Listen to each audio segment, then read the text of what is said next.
My dear friend, the late, great Mayor Deborah Horn did three things exceptionally well. She listened, she paused, and she chose how to respond to moments in front of her. She activated her community when I met her. She worked with other community members hand in hand to create the change she wanted to see. She chose how to respond. When I first met Deborah Horn, she was not registered to vote. She lived in far southwest Virginia, along the banks of the Clinch River, in the coal-producing region. Beautiful mountains surrounding the Clinch, named as a hotspot for global biodiversity by the Nature Conservancy. There are species found in the Clinch River not found anywhere else, and there are scientists from around the globe who come to Southwest Virginia to learn more about this amazing river. Now, people in Southwest Virginia have a deep love of place. They have a deep love of the Clinch. They've been baptized in the Clinch. They've learned to swim in the Clinch. They've been fishing. They have fought with their fathers and daughters. They've made resolutions. The river is a place of healing, a place of connection. But many people in Southwest Virginia do not know how special it truly is.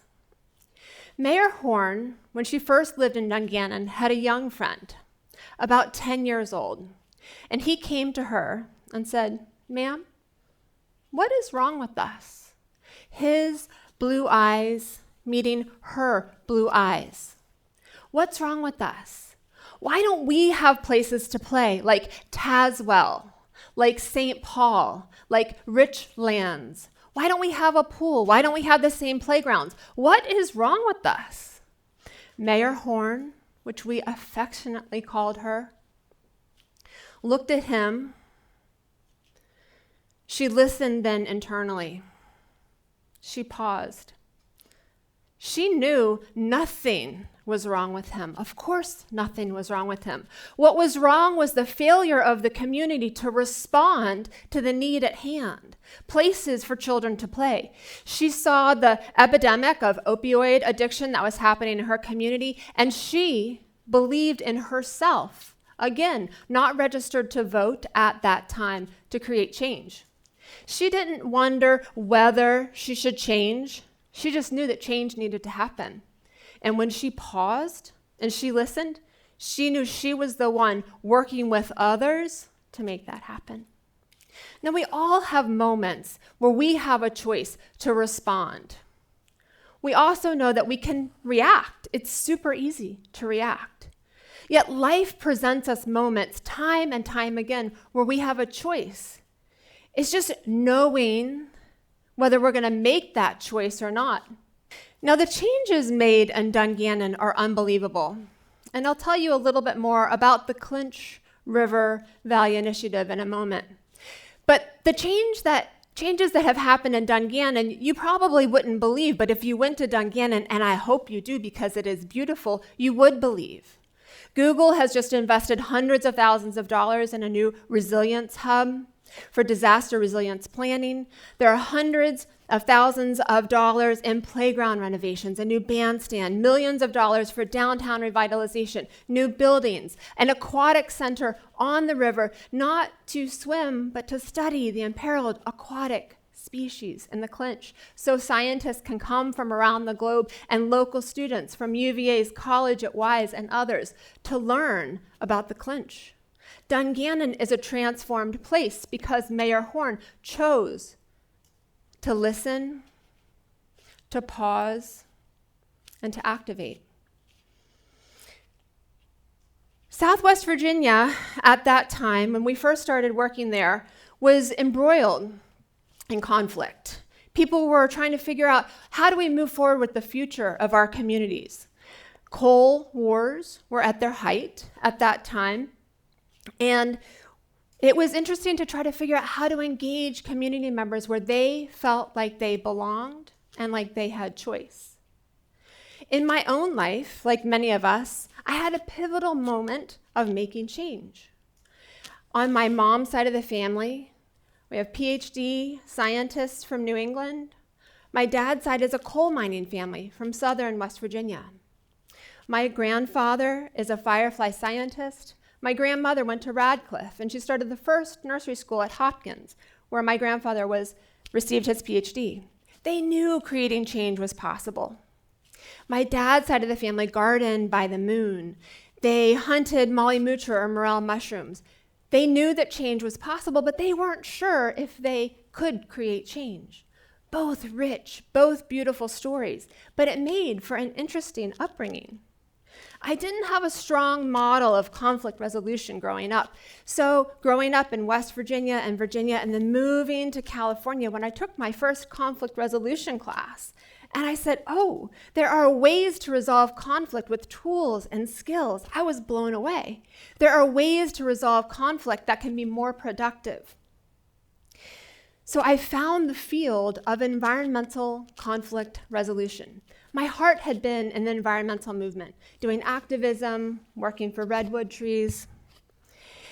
But when I found the field of environmental conflict resolution, I knew that combining working with solutions and conflict resolution was where my heart, my field, was heading in. I lived in California at the time, and I helped with a conference in Arizona. I was working with an environmental mediator, and I met at that conference Frank Dukes and Tanya Denkla-Cobb of the Institute for Engagement and Negotiation here at UVA at that conference. When I met them, I had already surveyed the field and found a lot of firms were using top-down solutions. We're using solutions that were imposing ideas on the community rather than lifting ideas up from within the community.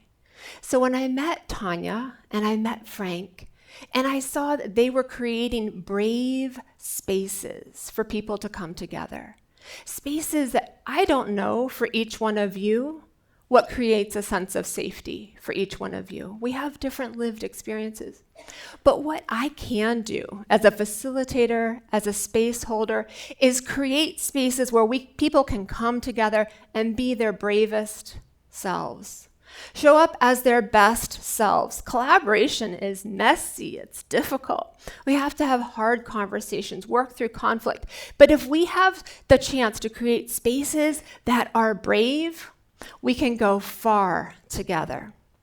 So I knew, meeting Tanya and Frank, those were the folks I wanted to work with. So I packed up my bags in California, drove across the country again, and came here to Charlottesville, where I studied environmental conflict resolution and urban and environmental planning. Frank and I worked a couple years after that to organize a panel in far Southwest Virginia about the role of coal in the future of communities. We had economic developers, environmental advocates, and agency folks. Do you remember I mentioned the coal wars? At that time, there were death threats against miners, against economic developers. People were not sure if they could put food on the table. They weren't sure if their kids or their grandkids would have a job. People were also really nervous about serving together on this panel. So we did what Mayor Horn did. We listened, we paused, and we chose how to respond. We spoke with each of those panel members, and they said, we don't want to talk about the role of coal. What we do want is to talk about the future of our communities. That's not for or against something. It's just about the future of what we want. What we want is the ability to be respected. What we want is the ability to put food on the table. And at the end of the day, that's what all of us want. We want the ability to be able to thrive in the future, for our grandkids to thrive, for our grandparents to thrive. So those folks did agree to serve on a panel. And out of that conversation and many more conversations, we had a Building Local Economies Forum at UVA's College at Wise. The Clinch River Valley Initiative was born. People worked along the 100 miles of the Clinch River, from its headwaters in Tazewell through the towns of Cleveland, Date, St. Paul, and down through the Clinch, other waterways until it eventually hits the mighty Mississippi and empties into the Gulf. Through the Clinch River Valley Initiative, community members met other community members, people like Louanne Wallace of St. Paul. Some of you know Louanne Wallace. She is a firecracker who says, I have a champagne vision, but a beer budget. She's someone who works with the governor, who's worked with the president, and who's worked across agencies in Virginia. She knows how to create change. She also knows how to listen. Deborah Horn met Louanne Wallace and met other leaders from communities in Clinch River communities and said, hey, how did you get that $3,000 grant to start recycling? How did you start your streetlight program? How did you start to create change? And they looked at each other and said, hey, you look like me. Hey, can I learn from you? And hand to hand, they talked to one another and started to create change. And over the years that we worked with the Clinch River Valley Initiative, or CURVY for short, we saw tremendous change happen in Southwest Virginia. Now there's a new state park. Go visit. Spring wildflowers are phenomenal, the Clinch River State Park. New downtown revitalization initiatives, new restaurants, new hotels, new towns working together that look completely different now than when we started in 2009. It is a region transformed because people chose to work together. They knew that collective work is more effective than individual action. The collective is more effective if we make it so. There are other times I've seen collectives not be more effective because of individual reactivity. Now, we all know folks who are reactive. It's very easy, myself included, to be reactive.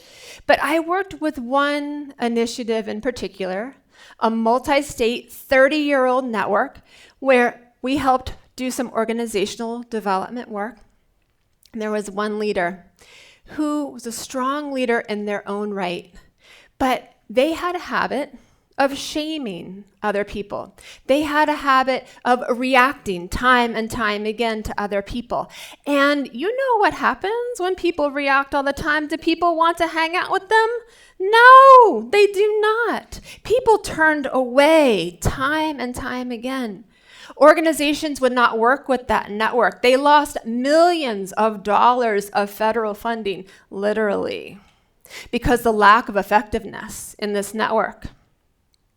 Now, that particular leader had capacity to be a strong leader, but it was the first and strongest time that I had ever seen the collective work of a multi-state 30-year-old network be totally shut down because of one person's individual reactivity.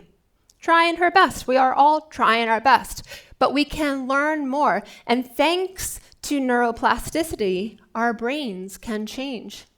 I had been practicing meditation for a few decades at that point, and I started a 2-year mindfulness teacher training to deepen my own work to be a better partner, parent, friend, and leader. I learned tools to be able to choose how I wanted to respond rather than react. My years of reactivity had taken me pretty far, but also really hindered my ability to truly be a leader. So when I did this 2-year mindfulness teacher training, I learned so many tools that really helped galvanize my ability to be a stronger leader, speaker, partner, parent, friend, to age stronger, to age better, and to bring those skills to community members. One of those skills is called the tool of RAIN, taught to me by my teacher, Tara Brock. And it stands, the R is recognize, the A is allow, the I is investigate, and the N is nurture. Now, it's not going to do any good if I just stand up here and talk to you and tell you how to do it. You have to experience it for yourself. So I invite you to find a comfortable place to sit. We're going to practice RAIN together. So go ahead, we're just going to do a brief meditation. Find a way to be comfortable. Spine erect. You're welcome to close your eyes if you'd like. brief meditation. Bring to mind a current situation. Nothing too intense, just something simple. Notice your breathing, air moving in and out of your body. Let this situation fill your mind, fill your heart. The RN rain, recognize. Just notice the sensations you feel in your body. Recognize what is here. The A in rain is to allow, to just say yes, this belongs.